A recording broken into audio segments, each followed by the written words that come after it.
So what's going on here in a very broad sense is that you've got all these different pulsing parts, and they all create these interlocking rhythms. In this particular section, there's not as much of that phasing going on that we heard at the very opening. All these like repetitive parts that play over and over again that are different lengths.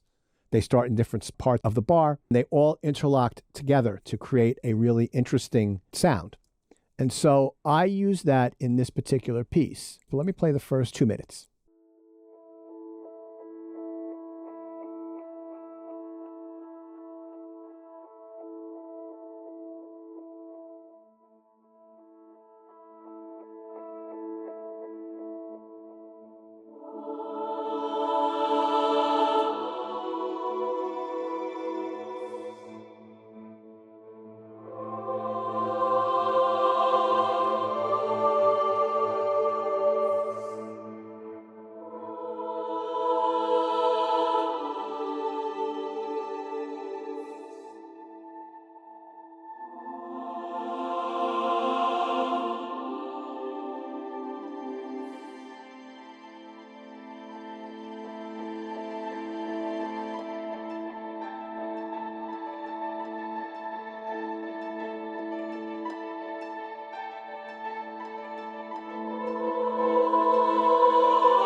Just a couple things about how this piece is structured.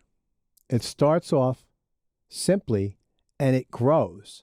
And remember how we drew our dynamics for our final piece, right? I'm using like a shape sort of, let's see if I can get this all in the screen, that starts off simply, it builds up, it goes down a little bit, and then it builds up to that spot where it stopped.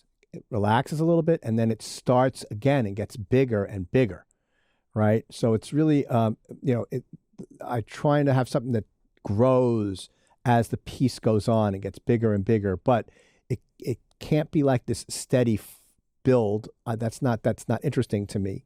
But it's got to be a little bit of a tease that makes you want more. So you build and then you relax, and then you build and then you relax, and you build and you relax. And that's sort of how the things get structured. But let's take a listen to some of these sounds. So this first bit right here is this really funky rhythm I came up with, and kind of fades in a little bit. And there's some spatial stuff going on. It's going from left to right. Right. I've got a plugin doing that. This is called PanMan. And it's panning things from this all the way on the left, back to the center, going over to the right. So it gives, there's multiple aspects to the motion there. There's the bam, boom, boom, bam, boom, boom, bam, bam, and it's going from left to, there's the spatial motion too. And then I've got these choir thingies coming in. These chords.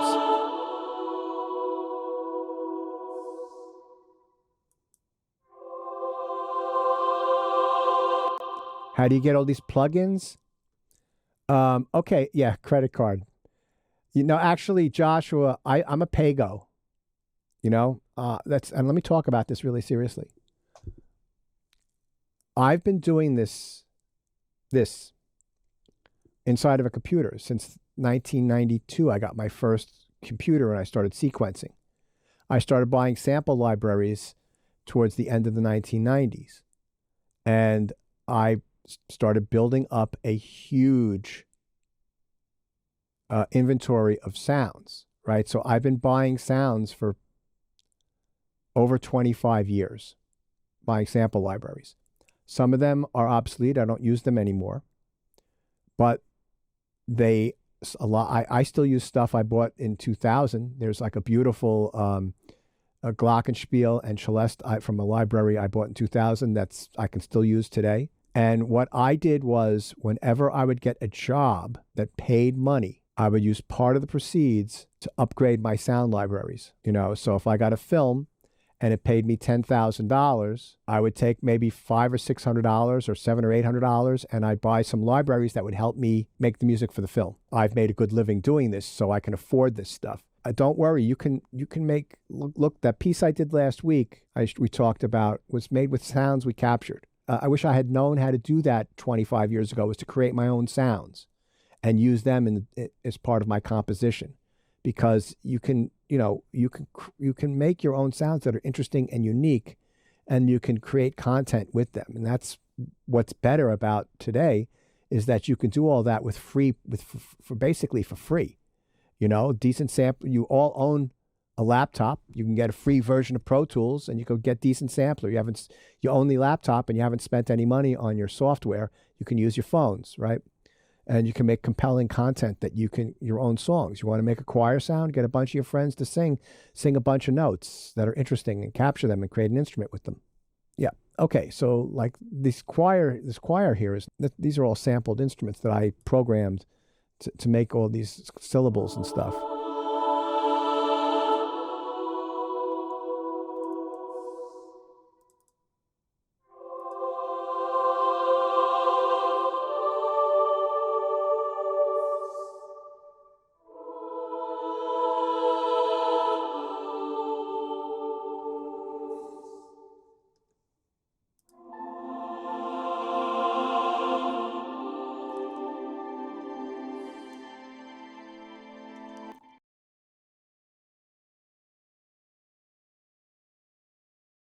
Right, so I've got that little broken arpeggio there. And this is the VCA, so it's getting louder.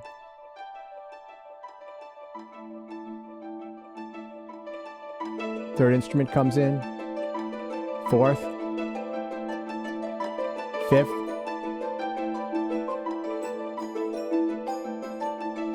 And now the winds.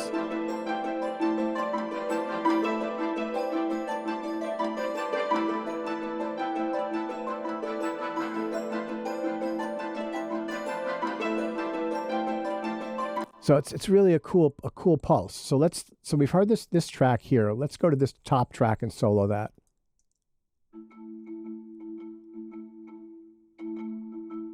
Right, so marimbas. That's this here.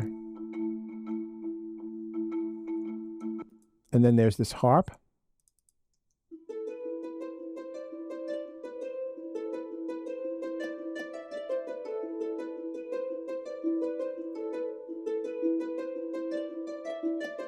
And we'll listen to that with the marimba.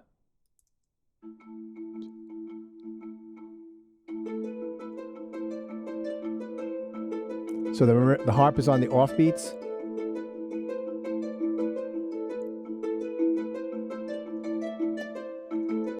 Right, and then that fits in with this track here. This track here. So we'll start a little before.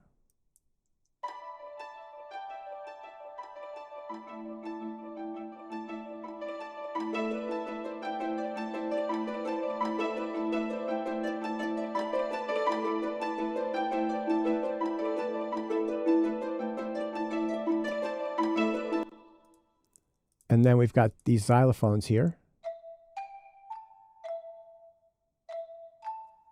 Right? Notice they're not all super busy.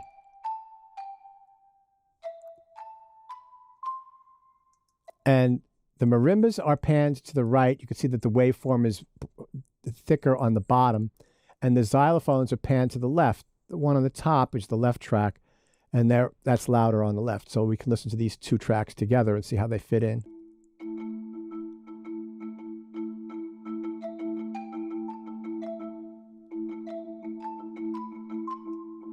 we'll add the harp.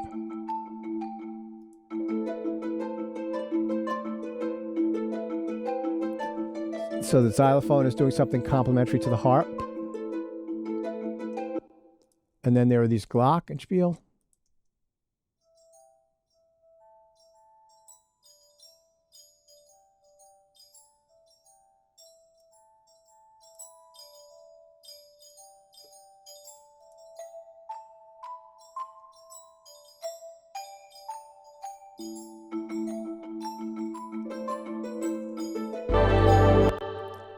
And then got the last thing is the winds. Here we go.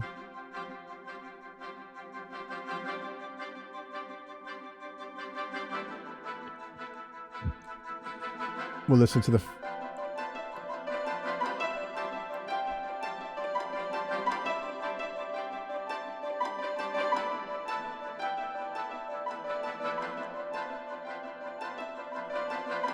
And then we can add this green track in.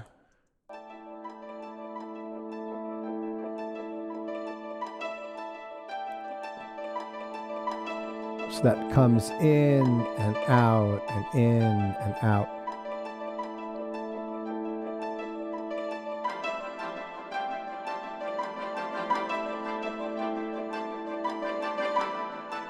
Right? And then there are these pulsing tracks here, this one and this one.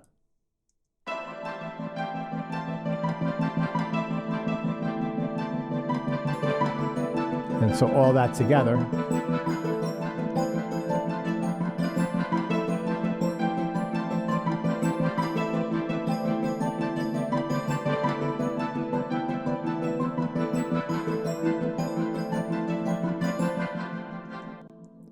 and then so then under that is this bass track here, this lime green track.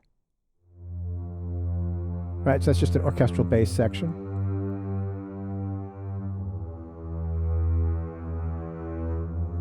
Very simple.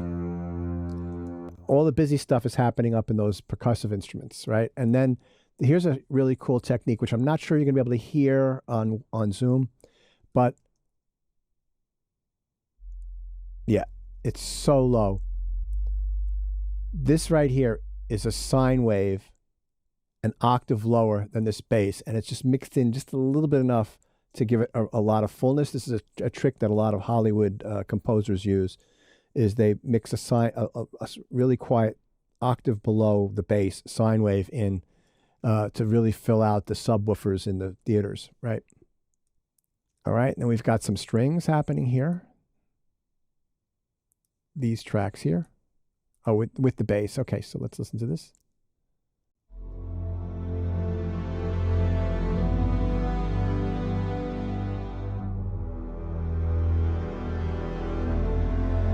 Very simple, right?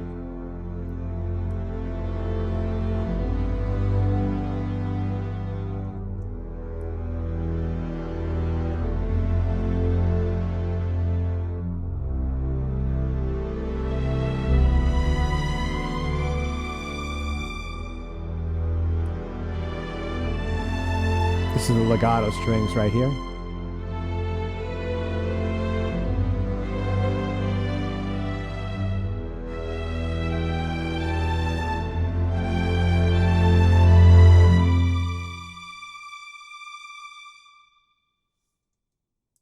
And then there are these additional sort of evolving string sounds, these reddish.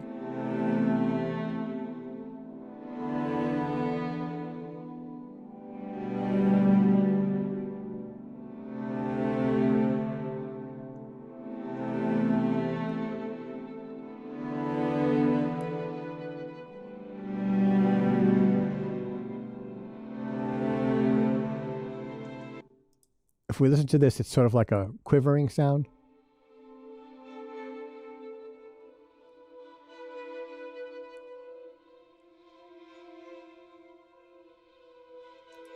So if we listen to all the strings together.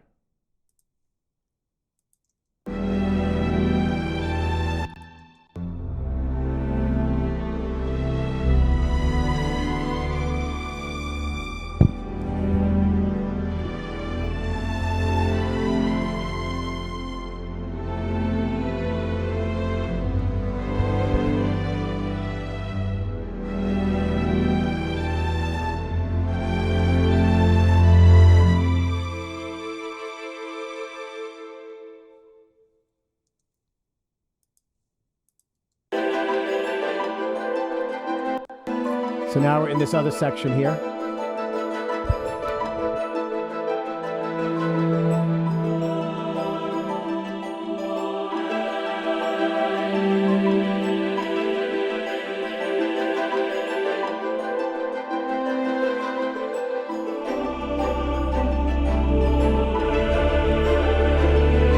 Okay, so at that point, the strings change. So instead of being these long, slow things, we've got this spiky.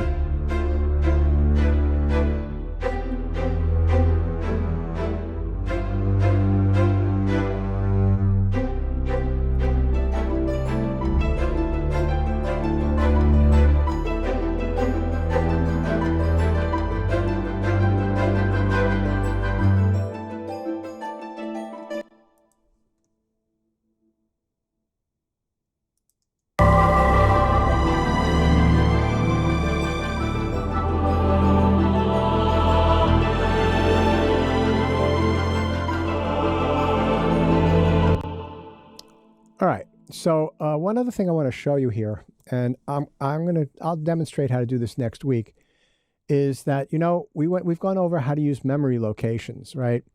So if I want to go to, like I've got my marker here, if I want to go to the A section, I just type in on this keyboard here, period 1, period, and I'm back at measure 1.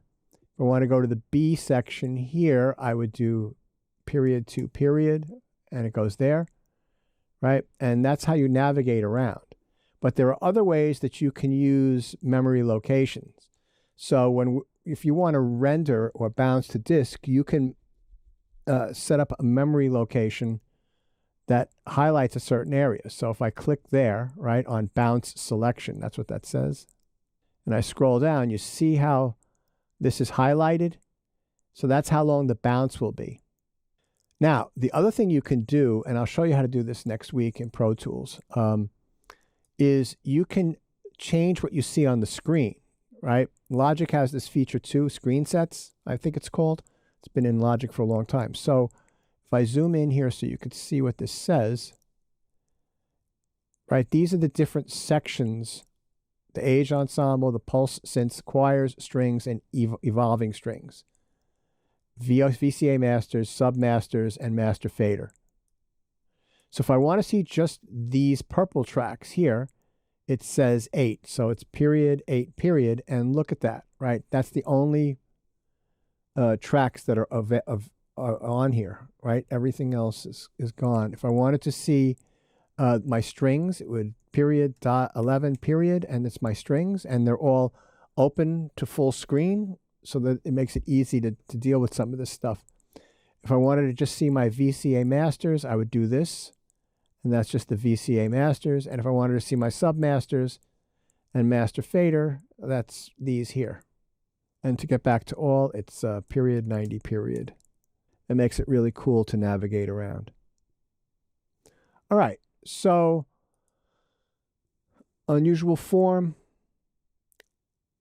a constant building, then relaxing, and then more building, and employing those Steve Reichian interlocking rhythms in my own way. Steve Reich is very meticulous and very calculating in his music. I can appreciate that. But I've told this story before, but when I was a graduate student, Professor Musgrave, my composition teacher, she played us something by Milton Babbitt, who was, I believe, a professor at Princeton.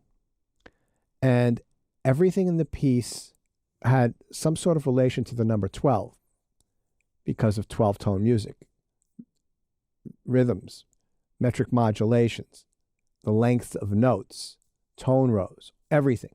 And the notation was so unbelievably complex, I'm not sure how anybody could learn how to play the piece comfortably. And it had a certain sound to it. Then she showed us this piece that she wrote, and this one section, she wanted something to have a certain sound to it. So she just wrote a very simple set of instructions to each player as to where they were supposed to play, and like a description, like 2 or 3 sentences of how they were supposed to play the next section. And, she said that at rehearsal, it came together like in 20 minutes.